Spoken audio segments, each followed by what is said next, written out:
Scott, a couple of weeks since we've had a chance to talk Whitworth men's golf, but pretty important stuff since that time. Uh, just another dogfight in the Northwest Conference Spring Classic. Had our chances going down the stretch, just couldn't quite hold on. And then last minute, in a sense, pulled together an opportunity to go down and play near Boise at the Northwest Nazarene tournament, and a good showing against some quality opponents. Yep. Take us back through the Spring Classic. Sure. Yeah, the Spring Classic was an absolute dogfight. We shot 11 under par the first day, which is just fantastic golf. We had a 66 and a 68 in there. And first place and second place individually heading into the final round. And the second round, so fantastic golf. And Willamette shot a great round of 9 under par, kind of came out of nowhere to shoot that score. And there were some other good scores from other teams and whatnot. And then on the second day, the wind came up, and it was kind of some volatile conditions, and we were in a really good position through the first 9 and a little bit into the back 9, and then we just kind of fell back a little bit, and Whitman kind of came out of nowhere with some great holes down the stretch, and Willamette closed really well, so we ended up tying Whitman, and both finished one shot behind Willamette, really junking up kind of the conference standings, heading into this next weekend. But overall, a good showing, a learning experience, and even though we didn't win the event, kept ourselves in position to control our own destiny, which is what you want, late in the year. And then we had a chance to go down and play in the Northwest Nazarene Invitational on a fantastic golf course. They hold a lot of USGA level qualifiers there and whatnot. Par 70, but also a 7,000 yard course, which makes that equivalent to a 7,400 yard course on a par 72. So definitely extreme course setup.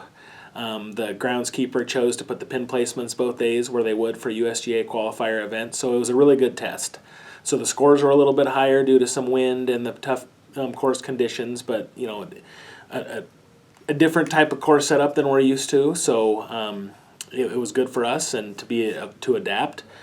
Jacob Raleigh played fantastic, as he has all spring. I think he shot more rounds in the 60s this year than the 70s, which has kind of been lost in some of the accolades that we're handing out, whether they're weekly accolades or just my recognition, and that shouldn't be lost how great of a season he had. And he shot a pair of 69s and won that tournament by a couple shots, which was it was pro level golf. The pin placements, the way he was leaving his ball under the hole, just some grinding out 2 putts on long putts or up and downs late in his round. And so huge congratulations to him. And overall, our guys did okay. We're battling a few injuries right now, so we're just kind of looking to get healthy and get ready for the weekend.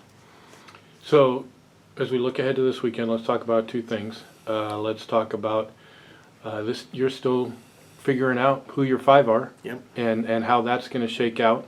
And then we talked a little bit about it before, but heading back to Langdon Farms, a place you got a sneak peek of earlier this month.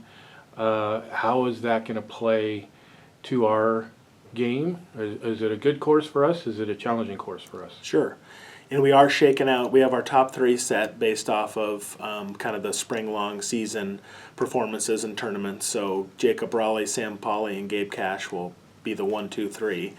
And then several guys on the team are in contention for that 4th and 5th spot.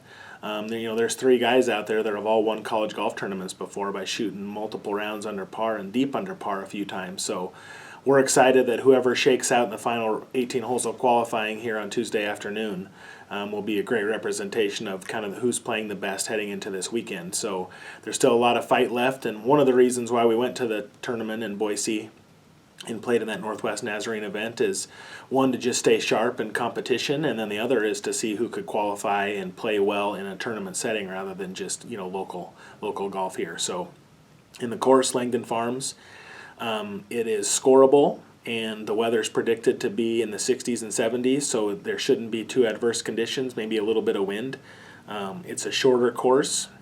The host coach has kind of put out through information that he intends to keep the pins in relatively scoreable positions and stuff, so I envision this being a shootout, which our guys are comfortable doing. Kind of how low can you go? I don't know that will be the case, but that's just kind of the predicted course setup. And with the other teams playing well, specifically Whitman, Willamette, and then at any given round, Linfield, POU, or George Fox also put some solid rounds together. I think this sets up well for us with any combination of our lineup in terms of the way we play golf and the way the course is set up. And I also think it's our experience, our tournament experience with some upperclassmen in the lineup will be helpful, because I think it will be kind of managing not only what the competition is doing, which is always a challenge in golf, but also just freeing our minds up to see how low we can go personally, and hopefully when all the scores are added up at the end of the round, ours are a little bit lower than the competition.